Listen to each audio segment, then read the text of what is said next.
வணக்கம். செக் மோசடி வழக்குகளை பற்றி இன்னைக்கு நம்ம பார்ப்போம். செக் மோசடினா என்ன? Section 138 of the negotiable instrument act இதை பற்றி நமக்கு தெளிவாக சொல்லுது. செக் பவுன்ஸ்னா என்ன பொதுவாக? அதாவது நாம் ஒரு தொழில் ரீதியாக ஒரு பேமெண்ட் கொடுக்கறதுக்கோ இல்லை ஒரு கடனை திருப்பி செலுத்துறதுக்கோ பணமாக கொடுக்காம செக் என்று சொல்லப்படக்கூடிய ஒரு காசோலை மூலமாக பணத்தை ஃபில் பண்ணி நம்ம கொடுக்குறோம் இன்னொருத்தருக்கு. கொடுத்ததுக்கப்புறம் அவர் அதை வந்து பேங்க்கில் டெபாசிட் பண்ணும்போது அந்த பணம் அந்த பேங்க் வந்து அதை கலெக்ஷன் பண்ணும்போது நம்ம அக்கௌண்ட்ல இருந்து போதிய பணம் இல்லை அப்படின்னு அது திரும்பி வந்தாலோ இல்லை வேற என்ன ஒரு காரணத்தினால அந்த செக் பவுன்ஸ் ஆனாலோ அது வந்து செக் பவுன்ஸ் அப்படின்னு சட்ட ரீதியாக நம்ம சொல்கிறோம். பொதுவாக என்ன காரணத்துக்காக செக் வந்து பவுன்ஸ் ஆகும், அதாவது செக் வந்து திரும்பி வரும் அப்படின்னு பார்த்தீங்கன்னா இன்சஃபிஷியன்ட் ஆஃப் ஃபண்ட்ஸ்ன்னு சொல்லுவாங்க.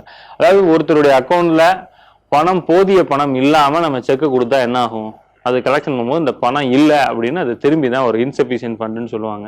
இதுதான் செக் பவுன்ஸுங்கிறது. செக்கு பவுன்ஸ் பண்ணாலே அது தப்பா? ஏன்னா வந்து சிறையில் அடைக்க முடியுமா அந்த ஒரு குற்றத்திற்காக? நான் பணம் வரும்னு நினைச்சேன், எனக்கு பணம் வரல அப்படிங்கிறதுக்காக என்ன வந்து ஒரு குற்றவாளின்னு எப்படி சொல்ல முடியும்? இது வந்து சட்டம் இதுல என்ன சொல்லுது? நான் ஒருத்தருக்கு வந்து ஒரு செக்கை கொடுத்துருக்கிறேன், நான் வந்து என்னுடைய கணக்குல வந்து பணம் வந்துடும் நினைச்சிருக்கிறேன், நான் பணம் வரல, அப்ப நான் என்ன பண்றது? உடனடியாவே அவர் என் மேல வழக்கு தொடுக்க முடியுமா அப்படின்னா இல்ல, அதுக்கு சில வந்து ப்ரொசீஜர்ஸ் இருக்கு. இப்போ வந்து செக்கை நீங்க வந்து என்ன பண்ணணும், இதுக்கு ப்ரொசீஜர் என்னன்னா, முதல்ல அவர் செக்கை வாங்கிட்டு போய் பேங்க்ல வந்து பிரசன்ட் பண்றாரு. பேங்க்ல பிரசன்ட் பண்ணதுக்கு அப்புறம் அந்த செக் வந்து இன்சஃபிஷியன்ட் ஃபண்ட்ஸ் ரிட்டர்ன் வருது. ரிட்டர்ன் வரும்போது என்ன பண்ணணும், ஒரு மெமோவோட கொடுப்பாங்க பேங்க்ல இருந்து, இந்த மாதிரி காரணத்தால இது வந்து ரிட்டர்ன் ஆயிடுச்சுன்னு.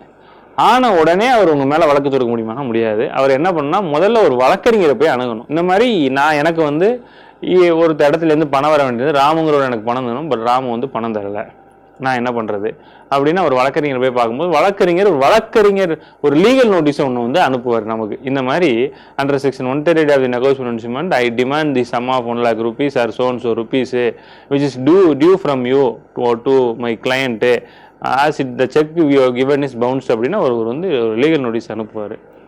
அந்த லீகல் நோட்டீஸ்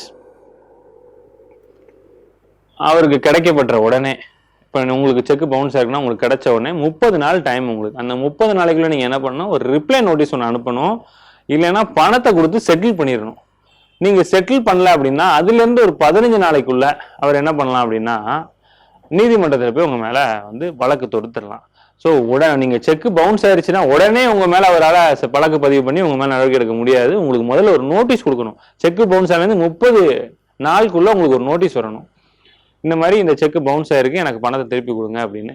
அந்த நோட்டீஸை பார்த்து உடனே நீங்க பணத்தை செட்டில் பண்ணிட்டா உங்களுக்கு வந்து குற்றவாளி அப்படிங்கிற ஒரு பெயர் வராது, உங்க மேல வழக்கு வந்து தாக்கல் செய்யப்பட மாட்டாது.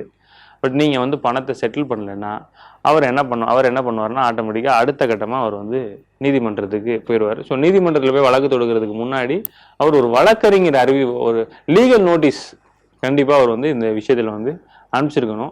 அந்த அட்வொகேட் நோட்டீஸ் மூலமாக மட்டும்தான், அட்வொகேட் நோட்டீஸ்க்கு அடுத்த கட்டமாக மட்டும்தான் நீதிமன்றத்தில் போய் வழக்கு வந்து தீர்க்க முடியும், வழக்கு வந்து போட முடியும். ஏன் இந்த வழக்கறிஞர் அறிவிப்புங்கிறத வச்சிருக்காங்கன்னா, ஏதோ வேற ஏதாவது ஒரு காரணத்தால் அவருக்கு தெரியாம கூட பவுன்ஸ் ஆயிருக்கலாம் அப்படிங்கிற காரணத்துக்காக நிரபராதிகள் வந்து தண்டிக்கப்படக்கூடாது அப்படிங்கிற காரணத்துக்காக தான் இந்த ஒரு ப்ரொவிஷன் வந்து இருக்கு. அந்த 30 நாள் டைம், அந்த டயத்துக்குள்ள நம்ம பணத்தை அவருக்கு திருப்பி கொடுத்துடணும். செக்கில் வந்து என்ன அமௌண்ட் போட்டிருக்கோமோ அந்த பணத்தை வந்து திருப்பி கொடுத்துடணும். இல்லை அப்படின்னா அது வந்து ஃபோர்ஜரியான செக், என்னோட கையெழுத்தே இல்லை அப்படின்னா அதுக்கும் நீங்கள் வந்து ஒரு நோட்டீஸ் ஒன்று அனுப்பிச்சிட்டு அதை வந்து நீதிமன்றத்தில் போய் பார்க்கலாம். நீதிமன்றத்தில் போய் அந்த வழக்கை வந்து நீங்கள் வந்து ஃபேஸ் பண்ணலாம். ஸோ நீங்கள் வந்து ஒருத்தர் மேலே நடவடிக்கை எடுக்கணும், செக்கை உங்களுக்கு ஒருத்தர் கொடுத்து அந்த செக்கை வந்து பவுன்ஸ் ஆயிடுச்சுன்னா 30 நாள் தான் டைம் உங்களுக்கு. அதுக்கப்புறம் ஒன்றும் பண்ண முடியாது. அந்த 30 நாள் டயத்துக்குள்ளே நீங்கள் ஒரு வழக்கறிஞர் நோட்டீஸ் கொடுத்துட்டு அதில் உங்களுக்கு பதில் வரலைன்னா அது 30 நாள் நீங்கள் வழக்கறிஞர் அறிவிப்பு கொடுத்ததுலேருந்து 30 நாள் டைம் அவருக்கு பதில் கொடுக்குறது எதிராளிக்கு. அந்த 30 நாள் டயத்துலேயும் உங்களுக்கு ஒரு பதில் தரலை, பணத்தை செட்டில் பண்ணல அப்படிங்கும் பொழுது அதுல இருந்து 15 நாள் டைம், அதுக்குள்ள நீங்க வந்து மேஜிஸ்ட்ரேட் கோர்ட்ல போய் கிரிமினல் வழக்கு அவர் மேல வந்து நீங்க வந்து உங்க வழக்கறிஞர் மூலமா போய் ஒரு வழக்கு தாக்கல் பண்ணலாம். அந்த வழக்கு தாக்கல் பண்ணதுக்கு அப்புறம் நீதிமன்றம் என்ன பண்ணுவோம்னு பாத்தீங்கன்னா, எதிராளிக்கு கோர்ட்ல இருந்து ஒரு சம்மன் ஒன்று அனுப்புவாங்க. சம்மன் அனுப்பிச்சு உங்க மேல இந்த வழக்கு வந்து போடப்பட்டுள்ளதுன்னு சம்மன் அனுப்புவாங்க. அவர் நீதிமன்றத்துக்கு வந்து பதில் சொல்லணும். அவர் வரல அப்படின்னா என்ன ஆகும்னா, சம்மனை வாங்கிட்டு வரலன்னா இமீடியட்டா அவர் மேல கோர்ட்ல இருந்து வாரண்ட், அரெஸ்ட் வாரண்ட்னா எல்லாருக்குமே தெரியும்.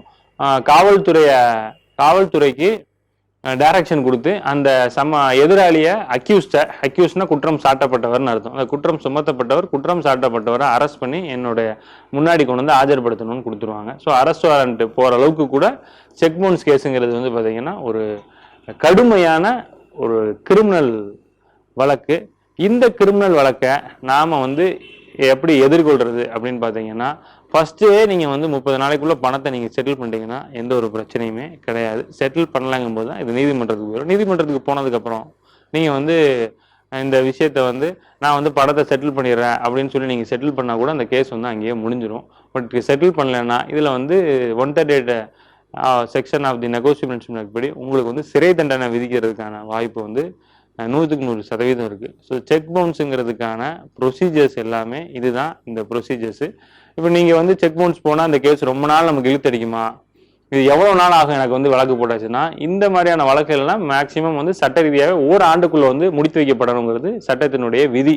அதன்படி முடிச்சிடலாம். இதுக்கு இன்னும் கூட சட்டம் பார்த்தீங்கன்னா, இந்த லோக் அதாலத், அதாவது மக்களினுடைய நீதிமன்றம் அப்படின்னு தனியாவே இந்த மாதிரியான கேஸ் எல்லாம் முன்னுதாரணம் கொடுத்து லோக் அதாலத்துக்கு நீதி கோர்ட்ல வச்சு இந்த பிரச்சனைய சுமூகமா தீர்க்கிறதுக்கு ஒரு வாய்ப்பு கொடுத்து ஸ்பீடி டிஸ்போசல் ஆஃப் தி கேஸ்ன்னு சொல்லுவாங்க, ஸ்பீடி ட்ரையல்னு சொல்லுவாங்க.